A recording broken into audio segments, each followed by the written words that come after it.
Hey boys, what's going on? We're back live, back after another missed week, but here to give you the week 9 recaps and some week 10 predictions. Commissioner Tim, I know, went into a lot of these I don't know, nuanced analytics that we've got going for our league right now, but it's starting to get exciting. I mean, just having that one team in Huge Dicka, making a run for it. I know Tim's trying to play it off all cool, throwing out his 90% chances and all that, but I know he's sweating, and I'd love to see it drop. So let's jump right in to a little bit of a quick recap of last week. Just right off the bat, Brady's third dynasty with a big win over Bills Mafia. No real surprise there.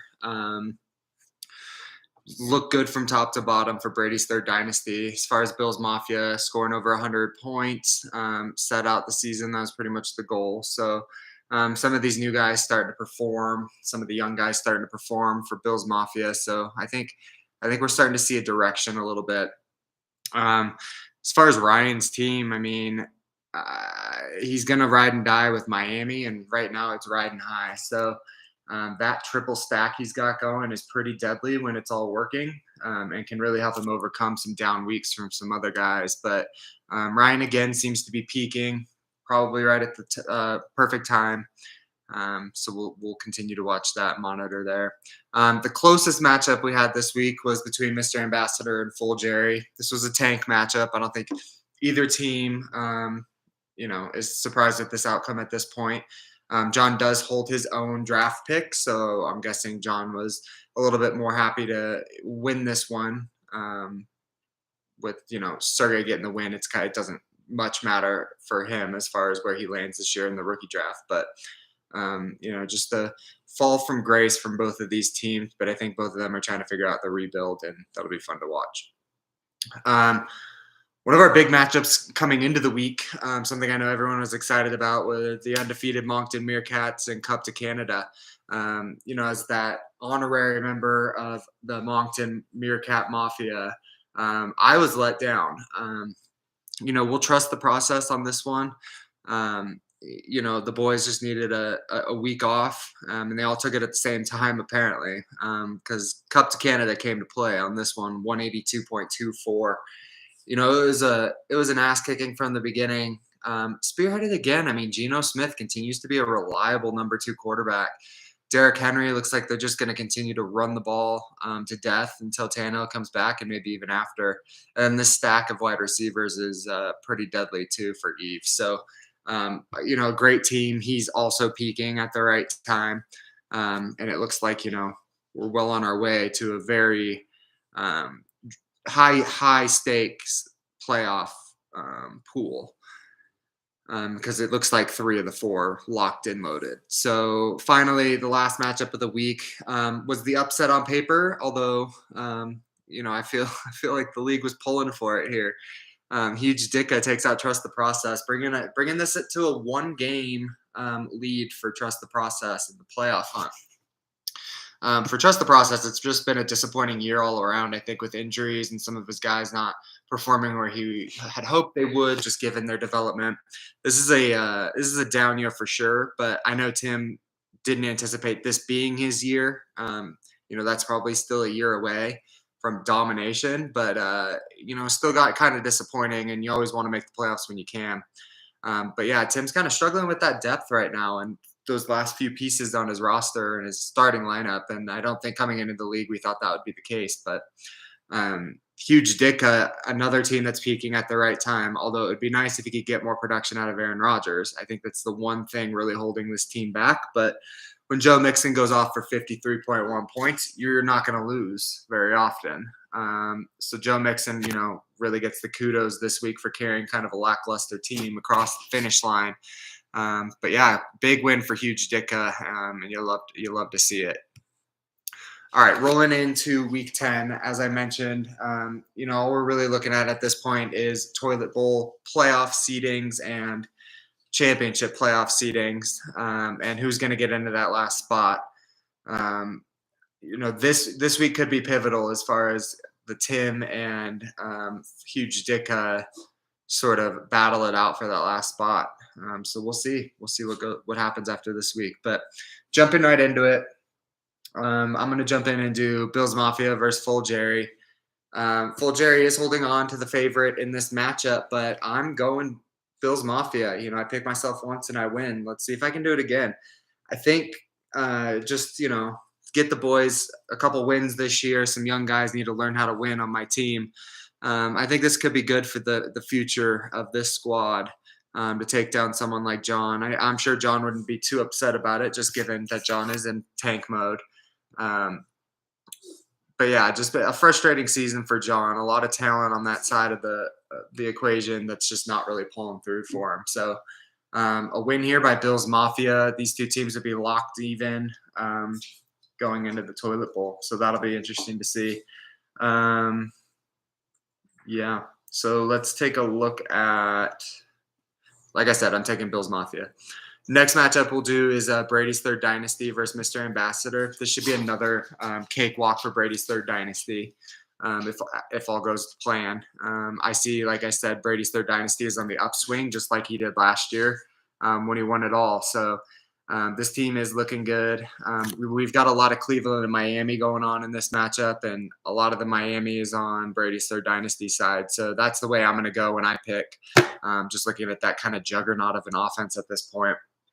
I will note for Brady's Third Dynasty, I like to break down some of the wide receiver matchups sometimes. I don't know. It's a little nerdy thing. But Amari Cooper going up against Xavier Howard this week. I think this is a sneaky good matchup.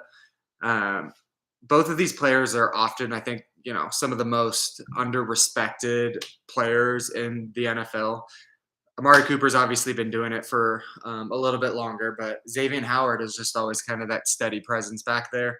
He's been dealing with groin injuries all year, which for a corner can really, be a huge drawback. But in back-to-back outings, he allowed 80-plus yards against T. Higgins and Justin Jefferson, which normally you would think is pretty good. But since then, Xavier Howard's only allowed 84 total receiving yards in his last 3 games. So Xavier Howard fully healthy, I think we'll be able to lock down Amari Cooper this week, although I don't think it's going to factor into the outcome of the matchup. I'm going with Brady's Third Dynasty.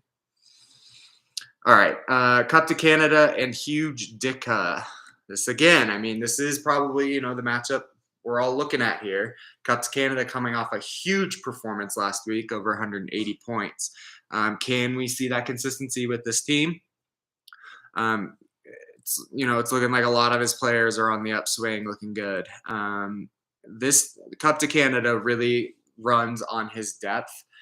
Being able to have Nick Chubb, Cordy, Lenny in your flex spots. These are all guys that a lot of teams would really enjoy having as their starting wide receivers. I think that's the heavy play for Cup to Canada. However, if Aaron Rodgers can wake the fuck up and perform even close to what we're used to against Dallas, I think Huge Dicka has a chance to keep this one close. We'll have to see what happens in Dallas with that Tony Pollard and Zeke stack there. But Dallas Goedert, new addition to this lineup, I think could pay dividends, and that's a Monday night game. So that would be fun, having it come down to Dallas Goedert in a close matchup. Newly acquired. It's a big acquisition there for Huge Dicka, not only this year, but going forward. So going to 5-5 and at worst staying close to Tim, I think would be a huge outcome here. I am going to pick Cup to Canada, though, to take the W this week. Would love to see the upset, though. All right, now Trust the Process and Moncton Meerkats. Moncton Meerkats simply looking to get back on track after last week's debacle. Only so much you can do with all those bye weeks and some of those issues in your lineup. But, I know the boys on the Meerkats are hoping to get back in the winners column here quickly going into the playoffs. And for Trust the Process, this is scary hours now. What do they call it on Red Zone? The witching hour. And I think we're really entering the witching hour for Trust the Process here. I know the stats might say whatever, and he might have a huge lead in the points for, but don't rule out that momentum. And right now, 4-putt has all the momentum.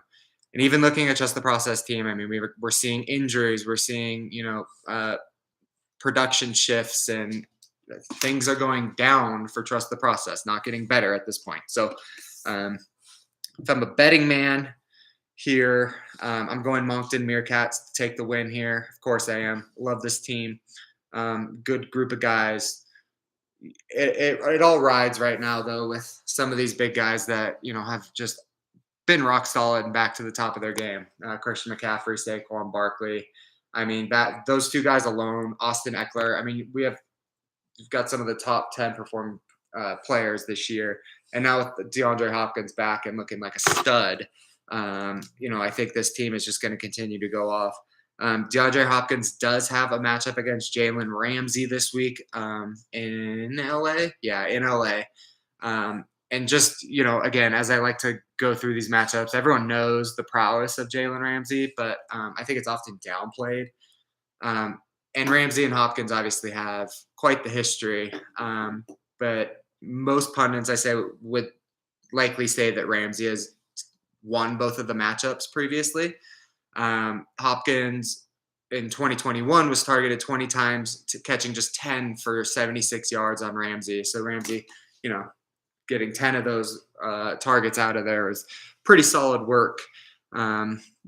Just something to monitor. Again, I don't think it's going to factor into this matchup too much unless we see one of Tim's guys going off and the Meerkats need all the production they can get, but just something to keep an eye on. So this week I'm going Bills Mafia, Brady's Third Dynasty, Cup to Canada, and Moncton Meerkats to take the W. Should be a fun week.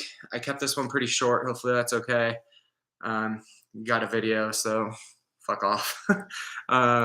Anyways, everybody enjoy the weekend.